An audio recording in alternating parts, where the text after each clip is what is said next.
Hi நேயர்களே, welcome to Vodafone வழங்கும் Madhan movie matinee powered by Ramraj ஜெனெக்ஸ்.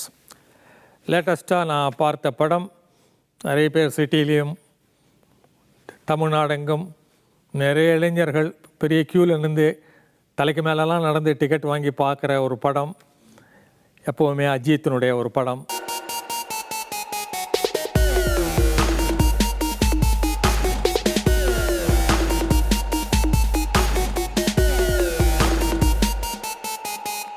வேதாளம் ரொம்ப டிஃபிகல்ட்டாக தான் இருந்தது டிக்கெட் வாங்குறது. நல்லா போயிட்டுருக்கு அப்படின்னு சொல்கிறாங்க படத்தை. அது எப்போவுமே அஜித்துக்கு ஒரு ஓப்பனிங்னு பேசப்படுகிறது. அஜித்தினுடைய ஓப்பனிங், பெஸ்ட்டு ஓப்பனிங் அஜித்துக்கு உண்டு அப்படின்ற ஒரு இது. பெஸ்ட்டு ஓப்பனிங்னால் ஒரு 2-3 வாரத்துக்குள்ளேயே போட்ட பணத்தை திருப்பி எடுத்துடலாம். அது அதனால் ஒரு கவலை இல்லாமல் அந்த அளவுக்கு சேலபிள் ஒரு ஆக்டர் அவர். ஸோ இந்த படம் வந்து எப்படிப்பட்ட படம் அப்படின்றத நம்ம பார்க்கலாம்.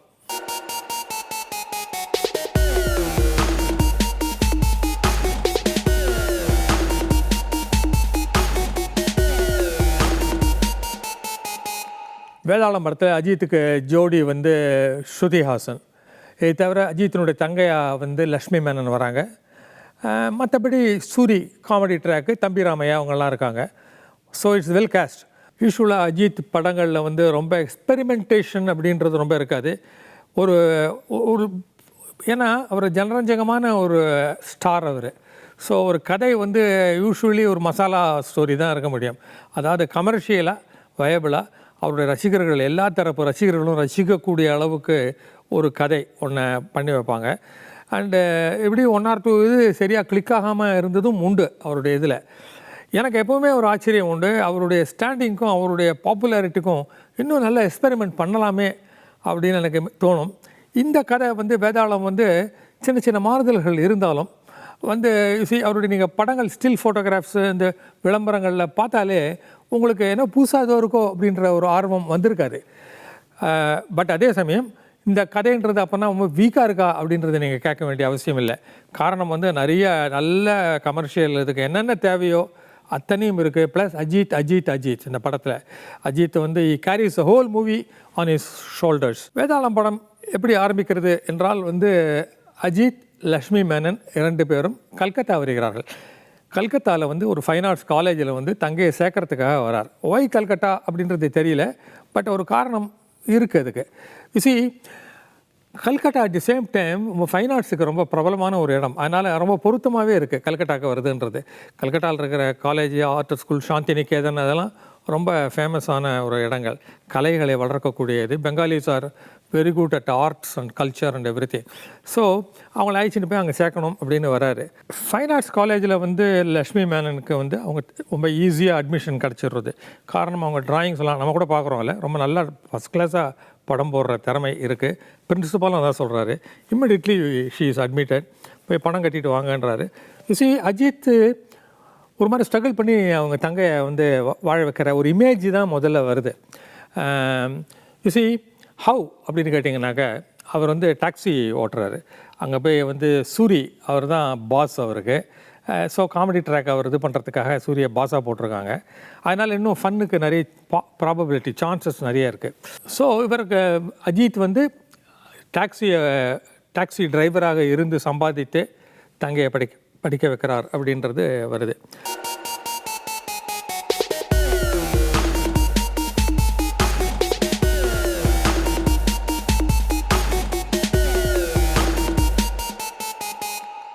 ஸ்ருதி ஹாசன் இன்ட்ரடியூஸ் பண்ண வேண்டியிருக்கு. அவங்க வந்து ஒரு வக்கீலாக இருக்காங்க. ஸோ நேச்சுரலி சடன் ஒரு இன்ட்ரோடக்ஷன் தான். டாக்ஸின்னு ஓடி வர அந்த ஷாட்டு உங்களுக்கு நீங்கள் சில படங்களில் பார்த்துருப்பீங்க. ஹீரோயின் வந்து ஓடி வந்து காரில் இருக்கிறது, ப்ராபப்ளி ஒரு வில்லன் கிட்டேருந்து தப்பிக்கிறதுக்கோ இல்லை காலேஜுக்கு லேட் ஆகிடுச்சுன்றதுனாலையோ வருவாங்க. தட்ஸ் ஹவ் மீட் பண்ணுறது. ப்ராபப்ளி ஆட்டோ டிரைவராக இருந்தாலும் சரி, ஒரு டாக்ஸி டிரைவராக இருந்தாலும் சரி. அதே மாதிரி நீங்கள் பார்த்த ஒரு கைண்ட் ஆஃப் ஒரு மீட்டிங் தான் 2 பேருக்கும் நடுவில். பட் அதில் இன்ட்ரெஸ்டிங்கான விஷயம் அப்புறம் வருது. அவர் வக்கீலாக இருக்கவே இவரை ஒரு பொய் சாட்சியாக யூஸ் பண்ணிவிட்டு இவருக்கு என்ன சொல்கிறதுன்னு தெரியாமல் இருக்கவே, எனக்கு பெங்காலி தெரியாதேன்னு நீங்கள் வந்து ஜஸ்ட் ஊமையாக நடிங்க, நீங்கள் வந்து ஒன்றுமே சொல்ல வேணாம், ஜட்ஜி கேட்குறதுக்கெல்லாம் காதில் கேட்டு நான் விரலால் நெத்தியில் நான் தொட்டேன்னாக்க தலையாட்டிடுங்க அப்படின்னு. அதே சமயத்தில் ஜட்ஜுக்கு எதிர உட்காந்துட்டு அதே மாதிரி அஜித்தும் பண்ணுவார். இன்ஃபேக்ட் ஜட்ஜுக்கு சில கேள்விகள்லாம் கேட்பார். இவங்க ஸ்ருதிஹாசன் நெத்தியை அப்படி தடவிப்பாங்க. உடனே இவர் வந்து தலையாட்டி ஆமாங்க அப்படின்ற மாதிரி சொல்லணும். எஸ் எஸ் அப்படின்னு தலையாட்டுவார். பட் என்னன்னா அவருக்கு வாய் பேசாதவர் அப்படின்றது ஜட்ஜு புரிஞ்சுப்பார். அதே சமயம் என்னென்னா அவர் பொய் தான் அப்படின்றத வந்து வெளிப்பட்டுரும். அவர் கையில் வந்து ஒரு டெலிஃபோன் மொபைல் பாக்கெட்டில் வைக்கும்போது மொபைலில் மணி அடிக்கும். அதை எடுத்து ஹலோன்னு பேசிடுவார். இதெல்லாம் ஒரு மாதிரி இந்த கைண்ட் ஆஃப் ஒரு ஃபன் இதெல்லாம் இருக்குது. விச் மீன்ஸ் பட் அதில் ஒரு சின்ன பாயிண்ட் என்னென்னா ஜட்ஜுக்கு கோவம் வந்து ஸ்ருதியை வந்து டிஸ்மிஸ் பண்ணிவிடுவார். அதாவது நீங்கள் இந்த கேஸில் நீங்கள் வாதாடக்கூடாது, apart from that you are சஸ்பெண்டட்ன்றவர். Which means the heroine is now free for the hero. அவங்க வந்து ஃப்ரீ ஆகிடுவே. இந்த வக்கீல்னு காமிட்டு அதை காமிச்சிட்டு இருக்கணும் அப்பப்போ. அது இல்லாமல் ரொம்ப புத்திசாலித்தனமாக இப்படி ஒன்று பண்ணுறாங்க. இந்த நிலைமையில் அந்த பெங்காலில் கல்கட்டாவில் போலீஸ் கமிஷனர் வந்து எல்லா டாக்ஸி டிரைவர்ஸ் எல்லாம் வச்சு ஒரு கான்ஃபரன்ஸ் போடுவார். இது வந்து part of his search and trying to detect some crime. Especially பெரிய கூண்டாஸ்லாம் சேர்ந்து பண்ணுற ஒரு நெஃபேரியஸ் ஒரு மோசமான ஆக்டிவிட்டீஸ் அந்த கேங் ஒன்று ஆப்ரேட் பண்ணுறது பல காரியங்கள் including kidnapping and abduction all those things plus export of human personnel இதெல்லாம் பண்ணிகிட்ருக்கிற ஒரு கேங்கை பிடிக்கணும் அப்படின்றது. அதை சொல்லுவார். அந்த ஃபோட்டோக்களெல்லாம் காமிச்சு இந்த ஃபோட்டோவில் இருக்கிற யாராவது வந்து உங்கள் டாக்ஸியில் எப்பாவது ஏறினாலும் என்னவோ கொஞ்சம் ஜாக்கிரதையாக இருங்க, அதை வந்து எங்களுக்கு இன்ஃபார்ம் பண்ணுங்க, அவங்கள எங்கேயா இறக்கி விட்டால் கூட எங்களுக்கு இன்ஃபார்ம் பண்ணுங்க அப்படின்னு சொல்லுவார். அதுக்கு உங்களுக்கு வெகுமதியும் உண்டு அப்படின்னு சொன்ன உடனே அஜித் எழுந்துட்டு வந்து வெகுமதி எதுக்கு இது எங்கள் டியூட்டி தானேன்ற மாதிரி அவர் கேட்பார்.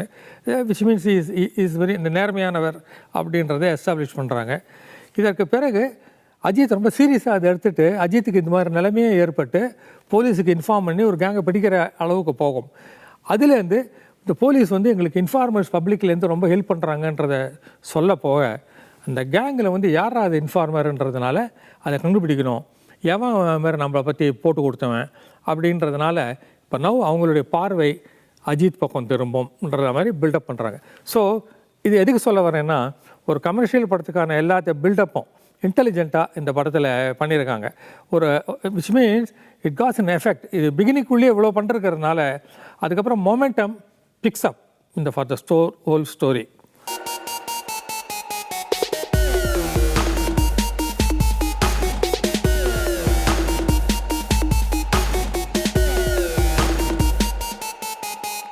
ஆக்சுவலி அந்த கேங் வந்து 3 பிரதர்ஸனுடைய இவங்க தான் பாஸஸாக இருக்காங்க.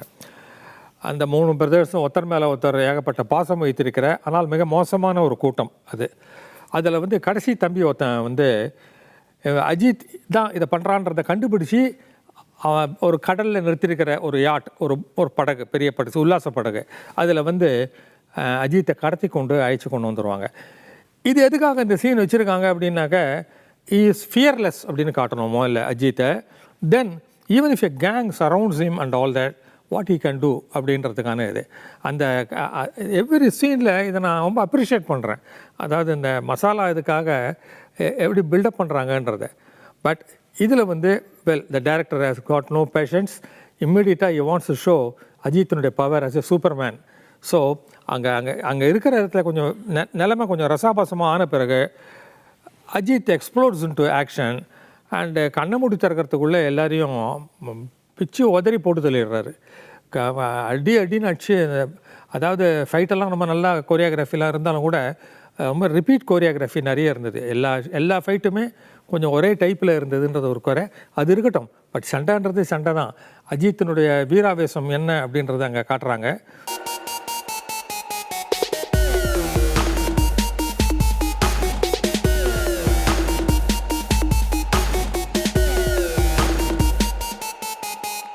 இதில் பிரச்சனை என்னென்னா நீங்கள் ஒரு பிரதர்ஸ் 3 பேரில் ஒரு பிரதர் நீங்கள் போட்டு தள்ளுற அளவுக்கு போய் ஒரு குறிப்பிட்ட ஒரு ஆள் ஒருத்தர் உள்ளே பூந்து அடித்து துவம்சம் பண்ணியிருக்காருன்னாக்க அந்த எல்லாமே நல்லது தான். ஹீரோனுடைய அந்த வீராவேசம் எல்லாமே கிரேட்டாக இருந்தாலும் கூட கதைப்படி இதில் பெரிய பிரச்சனை என்னென்னா அந்த வில்லன்களுடைய பார்வை முழுசாக இவர் பக்கம் திரும்பிடுறது. இவன் வந்து போட்டு தள்ளுற லெவலில் இருக்கவே அவனை விட்டு இருக்கக்கூடாது. அவனை எப்படியா பிடிச்சி அவனை பதிலுக்கு அவனை பழி வாங்கியே தீரணும் அப்படின்னு ஒரு செகண்ட் தம்பியாக சொல்லுவார். இது வந்து சும்மா ஏதேச்சியாக நடந்த விஷயம் இல்லை, இதில் பெரிய பழி அண்டு பின்னணிலாம் இருக்குது. அந்த ஆளை பிடிச்சே தீரணும், அவனை ஒரு கை பார்த்தே தீரணும், யாரா அவன் வந்து இங்கே வந்து கலக்கிட்டு இருக்கிறவன் என்ற லெவலில் தான் ஒரு நெக்ஸ்ட்டு டெவலப்மெண்ட்டு போகிறது. So Ajith has to be a little more careful. இதை தவிர இந்த ரெண்டாவது பிரதர் என்னுடைய இது என்னென்னாக்கா கேர்ள்ஸ்னாக்கா நூற்றுக்கணக்கில் கேர்ள்ஸை வந்து எக்ஸ்போர்ட் பண்ணுறாங்க. எங்கே எது அப்படின்றதெல்லாம் சொல்லப்படலை, பெரிய டீட்டெயிலாக சொல்லப்படலை. வந்து அவங்க எல்லாரையுமே ஷிப்பில் கண்டெய்னர் உள்ளே அடைச்சி, ரொம்ப கொடுமையான விஷயம் அது. அந்த சீன் பார்க்கும்பொழுதே கூட ரொம்ப கஷ்டமாக தான் இருந்தது. எல்லாரையும் ஒரு ஆடு மாடுகள் லெவலில் அடைச்சி, நல்ல பெண்கள் வந்து எதற்காக அப்படின்றது இல்லை, வெளிநாட்டுக்கு கடத்துகிற ஒரு ஒர்க்கு பண்ணிகிட்ருக்காங்க. இன்ஃபேக்ட் ஒரு கண்டெய்னரில் இவங்க ஒரு 100 பெண்கள் அப்படின்ற வீதம் இவங்க கடத்திட்டுருக்காங்க. I don't know why that number has been arrived. ஒரு 99 கேர்ள்ஸை கடத்தும்போது ஒரு கேர்ள் வந்து எங்கள் உள்ளேயே தூக்கு போட்டுருவா, புடவை தலைப்பால் கம்ப்ளீட்டாக. அது செத்து போய்ட்டுறதுனால ரொம்ப எல்லாருமே ஒரு பதற்றமும், அந்த மற்ற பெண்களினுடைய வீறிட்டு அலறுவாங்க. பட் இருந்தாலும் இறக்கமே இல்லாமல் 99 நம்பர் வாங்க 100 பண்ணணும்னு இன்னும் ஒரு பொண்ணு தேவைன்னும் பொழுது ரொம்ப துரதிருஷ்டவசமாக லக்ஷ்மி மேனன் மாட்டிப்பாங்க. ஸோ அவங்களையும் சேர்த்து கண்டெய்னர் உள்ளே போட்டவுடனே அந்த இடத்துல போய் மறுபடியும் அஜித் போய் எப்படி சண்டை ஒன்று பிரம்மாண்டமாக போட்டு, ரெண்டாவது சண்டை இது, அது சண்டையை போட்டு லக்ஷ்மி மேனனை காப்பாற்று எல்லா கேர்ள்ஸுமே ரிலீஸ் பண்ணுறாரு. So the enmity between the Ajith and the gang becomes intense actually.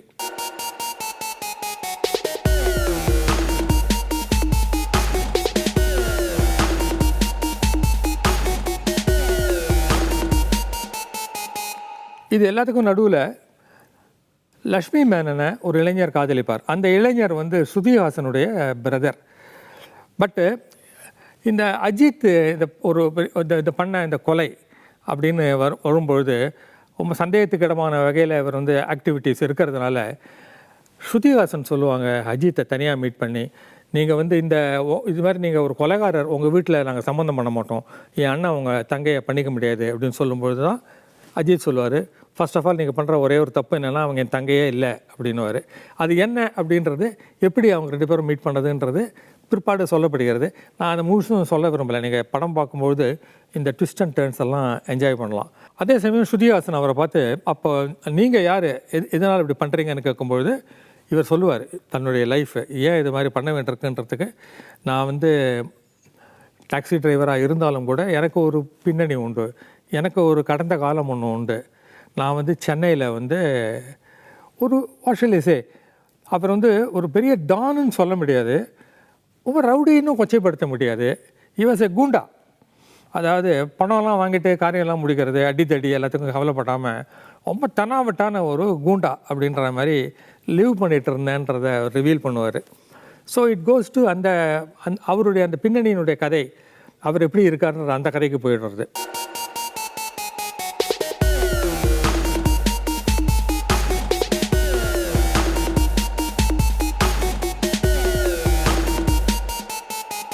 இது வந்து ரொம்ப ஒரு எமோஷனலான ஒரு சம்பந்தம் லக்ஷ்மி மேனனுக்கும் அஜித்துக்கும் வருது. அண்ணன் தங்கை மாதிரி ஆயிடுறாங்க அப்படின்றது உண்மைதான். காரணம் என்னென்னா, ஒரு ஒரு ஒரு ரவுடி கேங் ஒன்று அஜித்தை மண்டையில் அடித்து அவர் காயமாக உயிருக்கு போராடி கொண்டிருக்கும்போது வந்து லக்ஷ்மி மேனன் அவரை காப்பாற்றி ஆஸ்பத்திரிக்கு அழைச்சிட்டு போய் காப்பாற்றுறாங்க. ஸோ அதுலேருந்து ஒரு 2 பேருக்குள்ளே ஒரு பெரிய பாச பிணைப்பு ஒன்று வந்துடுறது. அவங்களுடைய அந்த லக்ஷ்மி மேனனுடைய அம்மா அப்பா 2 பேரும், அப்பா தான் தம்பி ராமையா, அவங்க அம்மா அப்பா 2 பேருமே பிளைண்டுன்றது ஒரு எதனால் அப்படி வச்சாங்க அதுன்னு தெரியல எனக்கு. அது எந்த அளவுக்கு கதைக்கு தேவை அப்படின்னு எனக்கு புரியல. ஏன்னா it's a very very serious thing. அது ஒரு பிளைண்டு ஃபாதர் ஒரு மதர் ஒரு பார்ட் இருக்கும்பொழுதுன்றது. ஓகே சரி, அவர் வந்து அவங்க 2 பேரையும் அது மாதிரி வச்சுருக்காங்க டைரக்டர். அவங்க வந்து அவங்கள வீட்டிலேருந்து கிளப்புறதுக்கு வந்து அந்த வீடை வாங்கி வேறு ஏதோ கட்டுறதுக்காக கான்ட்ராக்டர்ஸ் வேறு அவங்கள மிரட்டி அனுப்பும்பொழுது அவங்க 2 பேரும் வந்து அஜித் கூடவே தங்க வேண்டிய ஒரு சூழ்நிலை அந்த இது ஆறுது.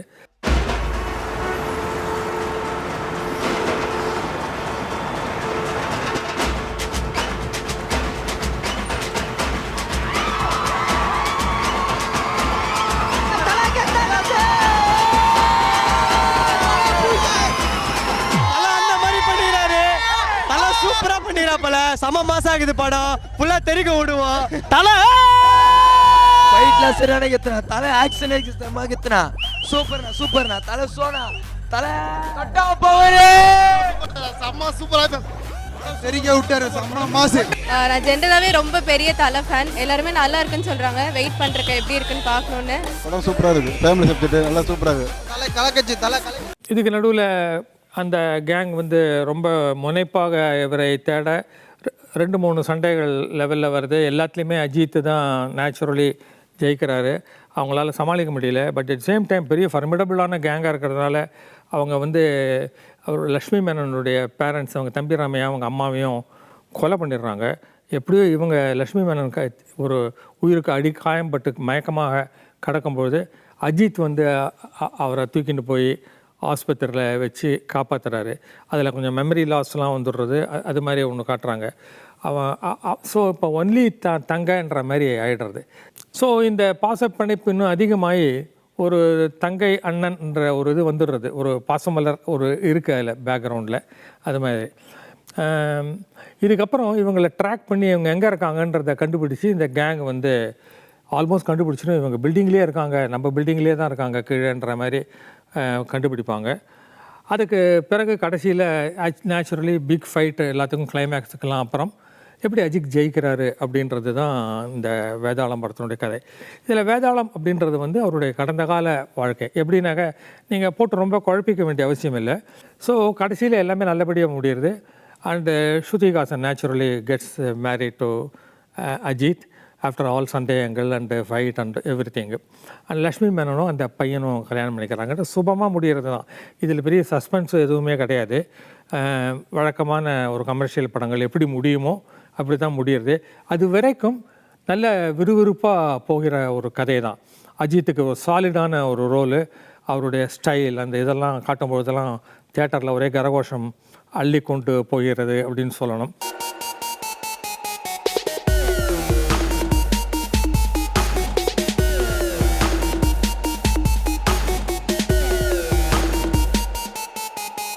இந்த படம் வந்து நல்ல ஓப்பனிங்கோடு ஆரம்பித்து அவர் ரசிகர்களுக்கு வந்து பெரிய விருந்தாக இருக்குது.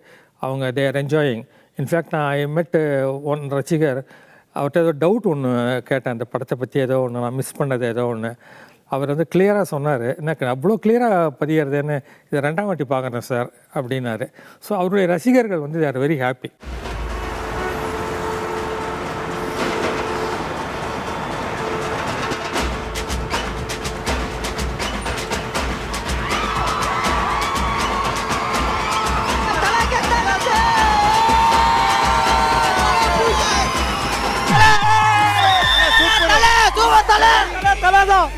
வெறித்தனம் நான் படம் சூப்பர் நல்லா இருக்குண்ணா, சுகமா இருக்கு, நல்லா சூப்பர், செம்ம மாஸ் படம் நல்லா சரி சரி கோ தல மாஸ் தல அடே சரி கோ தல சூப்பரா படம் சூப்பரா தல செம்ம சூப்பரா இருந்துச்சு படம். தெரி மாஸ், பக்கா மாஸ், செம்ம சான்ஸ் இல்ல பக்கா.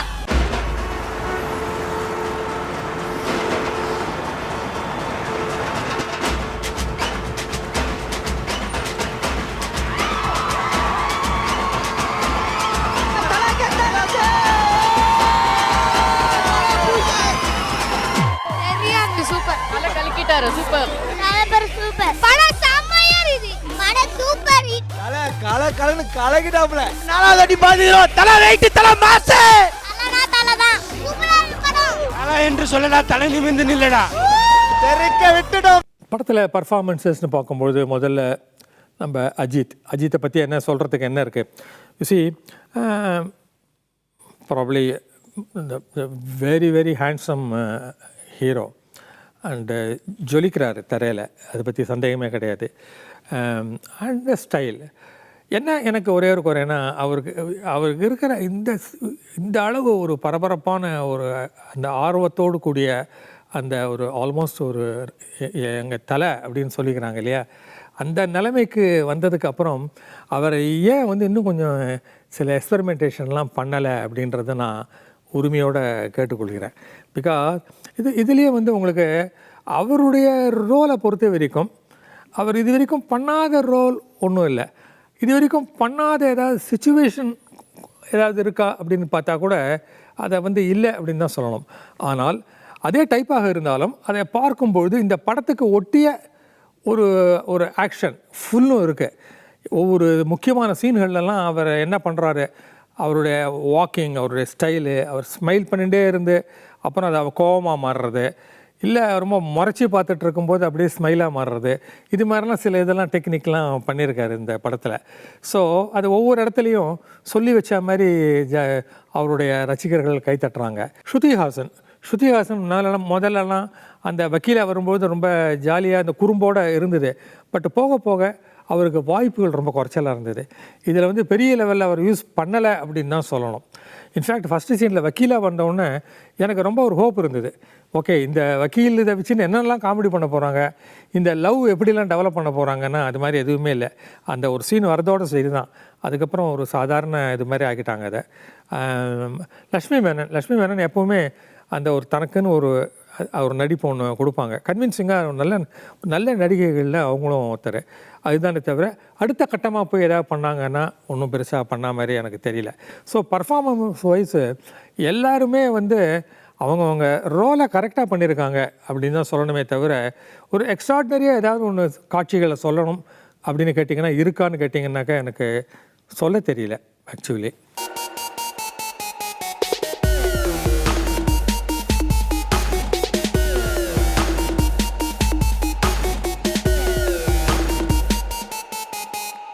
மியூசிக் இந்த படத்தில் இப்பொழுது நல்ல பிரபலமாக முன்னுக்கு வந்து கொண்டிருக்கும் வந்து ஒரு மியூசிக் டைரக்டரில் இளைஞர்களில் ஒருத்தர் அனிருத்.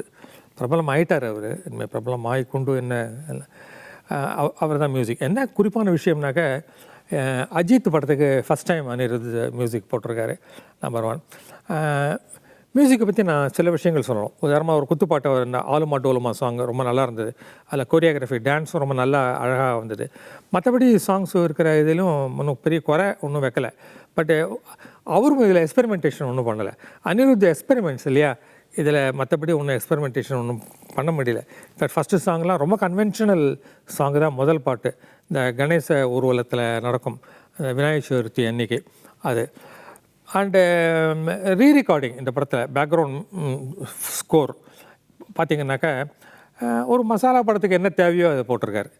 அது எந்த இடத்துலையுமே என்ன இந்த மியூசிக் ரொம்ப நல்லா இருக்கே, வித்தியாசமாக இருக்குது, நல்லா இருக்கேன்றத விட வித்தியாசமாக இருக்குது அப்படின்ற மாதிரி எதுவுமே இல்லை. இந்த படத்தில் அனிருத்தினுடைய ஸ்கோர் ஆன் த ஹோல் நல்லாவே இருந்தது அப்படின்னு சொன்னாலும் பேக்ரவுண்ட் ஸ்கோரில் கொஞ்சம் லவுடாக இருந்தது அப்படின்றது என்னுடைய தாழ்மையான கருத்து. இன்ஃபேக்ட் சில இடங்கள்லாம் கொஞ்சம் எழுந்திருந்து ட்ரம்ஸ் அடிச்சிருக்காங்க. அது மாதிரி ஒரு ஐடியா வந்தது.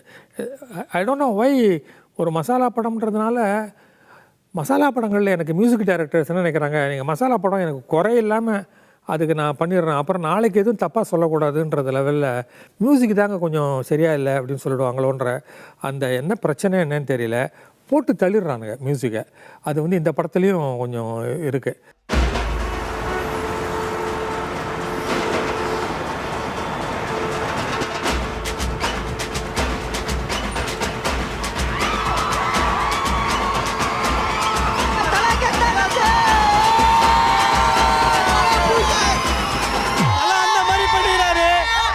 சூப்பரா பண்ணிராப்பல, சம மாசா இருக்குது படம், ஃபுல்லா தெறிக்க விடுவோம். தலை ஃபைட்லாம் சரியான கெத்துனா, தலை ஆக்ஷன் செம்ம கெத்துனா, சூப்பர்னா தலை சோனா, தலை கட்டா பவரே செம்ம சூப்பரா தெறிக்க விட்டாரு, செம்ம மாசு. எக்ஸ்ட்ராடினரியாக புதுமையெல்லாம் நீங்கள் தேடிட்டு போகாட்டாலும் முழு திருப்தியோட ஒரு கமர்ஷியல் மசாலா படம் பார்த்த அந்த திருப்தி உங்களுக்கு ஏற்படும். அண்ட் ரசிகர்களுக்கு வந்து பெரிய விருந்து. அஜித்தினுடைய ஸ்டைல், அஜித்தினுடைய ஆக்டிங், அஜித் ஒரு சும்மா மூமெண்ட்டு டான்ஸுன்னு ஆரம்பித்தாலே அதை எப்படி என்ஜாய் பண்ணுறாங்க தியேட்டரில் அப்படின்றது எல்லாத்தையும் நான் கண்கூட பார்த்தேன். So what is expected of him is completely fulfilled. எக்ஸ்ட்ராடினரியாக பண்ணுறதுல இன்னும் பண்ணணும். I request Ajith to look into different kinds of movies and screenplays. விதவிதமாக அஜித்தை பார்க்க எனக்கு ஆசையாக இருக்குது. உங்களுக்கு இல்லையா?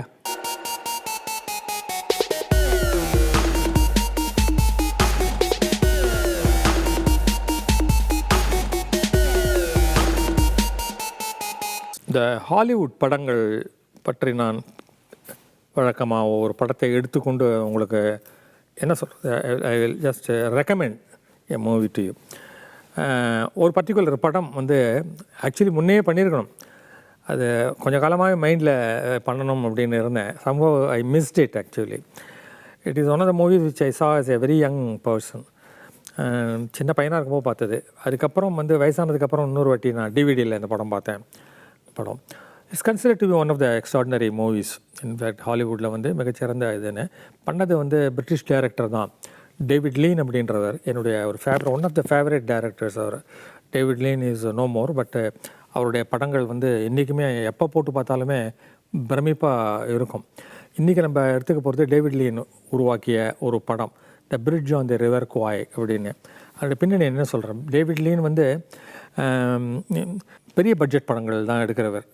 அந்த பட்ஜெட் பெருசோ என்னவோ, அவர் எடுக்கிற படங்கள் பார்க்கும்பொழுது உங்களுக்கு இது பிரம்மாண்ட பட்ஜெட் அப்படின்னு அந்த ஒரு பிரமையை ஏற்படுத்தும். அது பிரமைன்னு சொல்ல முடியாது, உண்மையும் கூட அது. இன்ஃபேக்ட் அவருடைய என்னென்ன படங்களில் நான் லிஸ்ட்டு பண்ணேன்னாக்கா உங்களுக்கே டாக்டர் ஜிவாகோ, லாரன்ஸ் ஆஃப் அரேபியா, அதெல்லாம் டேவிட் லீன் எடுத்த படங்கள். லாரன்ஸ் ஆஃப் அரேபியா முன்னாலேயே நான் சொல்லியிருக்கேன்னு நினைக்கிறேன். இன்ஃபேக்ட் இந்த படம் வந்து 1957 வந்த ஒரு படம், பிரிட்ஜ் ஆன் தி ரிவர் குவாய். குவாய்ன்றது இன்னும் ஒரு நதி, இது பர்மாவில் ஓடுகிற ஒரு நதி. இது வேர்ல்டு வார் சமயத்தில் நடந்த ஒரு இன்சிடெண்ட்டு. அப்போ வந்து ஜப்பனீஸ் வந்து ஒரு வெற்றி முழக்கத்தோடு முன்னேறி கொண்டு வந்த ஒரு சமயம். பிரிட்டிஷ் இன்னும் முழுக்க ஜெயிக்கலை. அவங்க பர்மீஸ் இதில் வந்து பிரிட்டிஷ் பட்டாலியன் ஒன்றை பிடிச்சிருவாங்க.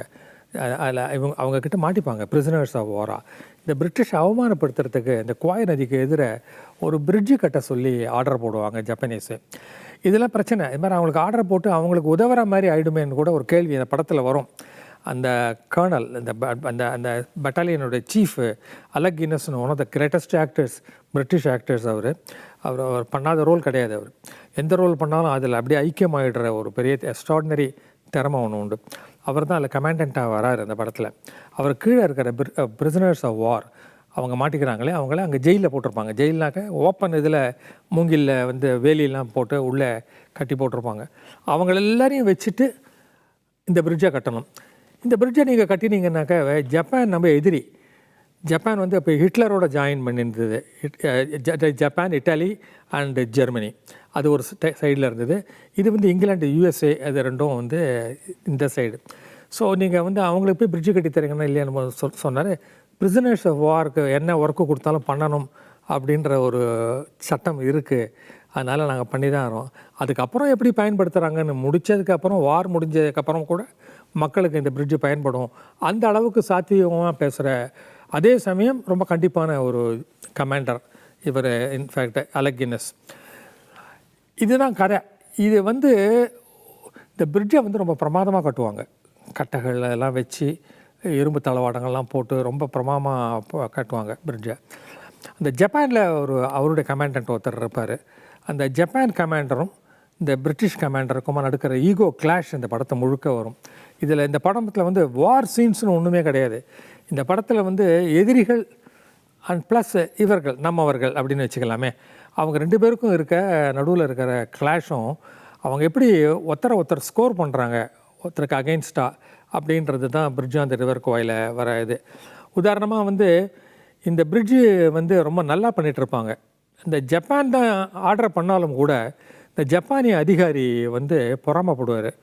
இது வந்து நாங்கள் ஜப்பானீஸ் கட்டியிருந்தால் எப்படி இருக்குமோ அதை விட பெட்டராக அமையிறதோ அப்படின்ற பொறாமை வரும். ஸோ இவரை வந்து இல்ட்ரீட் பண்ணுவார். இல்ட்ரீட் பண்ணுறதுல நடுவில் ஒரு மெமோரபிள் சீன் ஒன்று உண்டு. இவர் கொஞ்சம் எழுத்து பேசினார்ன்றதுனால கன்னத்தில் அடிப்பார். கொஞ்சம் நேரம் கழித்து மூக்கிலேருந்து ரத்தம் வர காட்சி பிரமிப்பாக இருந்தது எனக்கு. அப்போது உடனே வராது, அதை அடித்து வந்து இந்த உள்ளே எக்ஸ்ப்ளோர்ட் ஆகி கொஞ்சம் கொஞ்சமாக பிளட்டு சேர்ந்து அப்புறம் கடைசியில் வரும். அந்த அடியை வாங்கிட்டு அப்படியே நிற்பார். தென் இந்த அலெக் கின்னஸை வந்து ஒரு சும்மா எவ்வளோ பெரிய பாக்ஸ் ஒன்று, அதில் கம்பி போட்டிருக்கோம். அதுக்குள்ளே உக்காத்தி அடைச்சி நாய் குண்டு மாதிரி இருக்கும், அது உள்ளே அடைச்சி வச்சு டார்ச்சர் பண்ணுவாங்க. அதை வெயிலில் வேறு வச்சுருவாங்க, நல்ல வெயிலுங்க, அதில் வேறு வச்சுருவாங்க. இது மாதிரி காட்சிகள்லாம் வரும், மெமோரபிள் சீன்ஸு. அதெல்லாம் மீறி அவங்க பிரிட்டிஷ் அவங்க எப்படி ஒர்க் பண்ணுறாங்கன்றத இது வந்து பிரிட்டிஷ் இவங்க தங்களை தாங்களே முதுகில் தட்டி கொள்கிற ஒரு படம் அப்படின்னு சொல்லலாம், ஹாலிவுட்டாக இருந்தாலும் கூட. அதாவது அலைஸ் வந்து என்ன அளவுக்கு நாங்கள் டியூட்டிஸ் இது பண்ணோம். இன்ஃபேக்ட் இது மாதிரிலாம் பண்ணக்கூடாதுன்னு சொல்லிட்டு அலகினஸ் வந்து ஜெனீவா கன்வென்ஷன் இருக்குது, இதில் பிரிசனர்ஸ் எப்படி நடத்தணும்னு சட்டங்கள்லாம் உண்டு அப்படின்றதெல்லாம் எடுத்து சொல்லுவார். அந்த டாக்குமெண்ட்டே வச்சுருப்பார் அவர் பேக்கில். அதை எடுத்து ஜப்பானீஸ்கார்ட்ட கொடுப்பாரு. அந்த பேக்கோட தூக்கி மூஞ்சில் அடிக்கும்போது தான் அந்த பிளட் வரும். அந்த சீன்லாம் உண்டு. அல்டிமேட்டாக அவங்க ட்ரெயின் விட்றாங்க. அதில் அந்த ட்ரெயின் விடும்போது வில்லியம் ஹோல்டன் அமெரிக்கன் இங்கே அவரும் இங்கே பிரிசனர் வாராக இருப்பார். அவரும் சேர்ந்துட்டு அவர் ஒரு குரூப்பை சேர்த்துட்டு இந்த கட்டின பிரிட்ஜு கட்டி காமிச்சோம், இந்த பிரிட்ஜு எப்படி இருக்குன்னு. பட் அது ஜப்பானீஸ் யூஸ் பண்ணக்கூடாது. அதை பார்த்து பொறாமப்பட்டீங்கல்ல, அதோடு விடுங்க. அந்த ட்ரெயின் வரத்துக்குள்ளே அவங்க ஒரு ட்ரெயின் விடுவாங்க, ஒரு முதல்ல ரவுண்டு ஒன்று விடுவாங்க இல்லையா அந்த ஆரம்பத்தில், அது மாதிரி போனி பண்ணுற மாதிரி. அதுக்கு முன்னால் அதை எக்ஸ்ப்ளோஷன் வச்சு இந்த பிரிட்ஜை உடைப்பாங்க. அதுக்கு எக்ஸ்ப்ளோஷனுக்கு ரொம்ப சீக்கிரட்டாக போய் பண்ணணும். இது ஒரு த்ரில்லிங்கான சீன் அதில் படத்தில் ஒன்று வரும். இந்த படம் வந்து ஒரு அப்சார்பிங் மூவி அப்படின்னு சொல்லலாம். பெரிய அட்வென்ச்சர்லாம் இல்லாட்டா கூட கிரேட் ஸ்பெக்டக்கிள். இன்ஃபேக்ட் கேமரா வழியாக பிரமாதமான ஒரு scenes and all that. In fact ரொம்ப காலத்துக்கு இப்போ தெரியல, நான் ரொம்ப நாள் கழித்து படித்தேன்னா அந்த பிரிட்ஜை வந்து அப்படியே உடைச்சாலும் கூட இந்த மிச்சம் இருக்கிற பிரிட்ஜை வந்து அப்படியே மெயின்டைன் பண்ணுறாங்க ஆஸ் எ மியூசியம் டைப்பில். அங்கே போனால் பிரிட்ஜா அந்த ரிவர் கோவாய் அந்த இடத்துல வந்து இவங்க இந்த படம் எடுத்த பிரிட்ஜ் இருக்குது அப்படின்னு சொல்லுவாங்க. I don't know, this I read about 10 years back. இப்போ வந்து அந்த பிரிட்ஜ் இருக்கா இல்லையான்னு தெரியாது. So if you get a chance to see bridge on the river Kwai, don't miss it. So that's all for this week நேயர்களே. மீண்டும் அடுத்த வாரம் உங்களை சந்திக்க வருவேன் with another movie. Till then, bye by.